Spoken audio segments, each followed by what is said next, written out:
Let's take a look at what today's Russian papers are saying about the war in Ukraine, a war which the Russian press continues to refer to as a special military operation or as a conflict, although Russians on the street have long been calling it a war.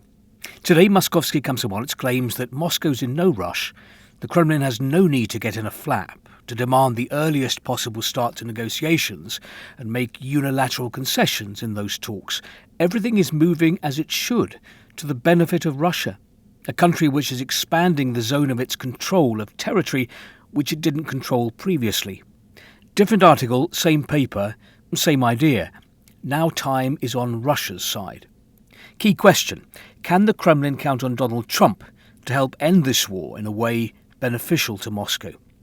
Izvestia writes that on Ukraine, there may seem to be a disconnect between Trump's words and actions. On the one hand, Trump rudely says to Vladimir Putin that he's doing the Russian president a favour by being ready to discuss ending the conflict, while threatening full sanctions if Moscow doesn't compromise here and now.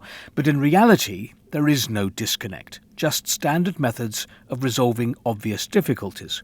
At these talks, Trump's problem is his weak starting position. The Kyiv regime is losing, and Trump doesn't want to send American soldiers to Ukraine or get sucked into this armed conflict. None of this stops him from coming to an agreement with Putin. What it doesn't let him do is to sell a possible deal as his outright victory. This is why we get the rudeness, the fake demonstration of strength. Thankfully, the Kremlin has read everything correctly. Moscow couldn't care less how and to whom Trump will sell the outcome of the Ukrainian conflict. The main thing is that this outcome is victory for Russia. In other words, the paper views any Trump criticism coming Putin's way as a smokescreen. In Nezavisima Gazeta this morning, a big article by the paper's owner and editor-in-chief Konstantin Remchukov entitled "What We Will Have After the Trump-Putin Talks.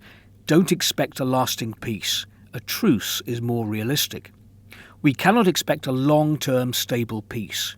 For many years to come, the ideas of revenge will push politicians towards military methods of restoring justice and territorial integrity.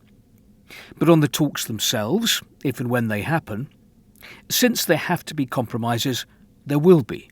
The key issues: Ukraine giving up the idea of joining NATO, security guarantees, recognition of Crimea, a range of financial and economic questions. We must consider that Trump's interest will also be a factor in negotiations. For Kyiv, the question of post-war reconstruction and claims on our assets will be important. For Moscow, the 16,000 anti-Russian sanctions. No one is about to scrap them, but continuing to live with them in conditions of this new peace is hypocritical. Trump is also interested in peeling Russia away from China and probably in receiving from our frozen assets compensation for US spending on military support for Ukraine.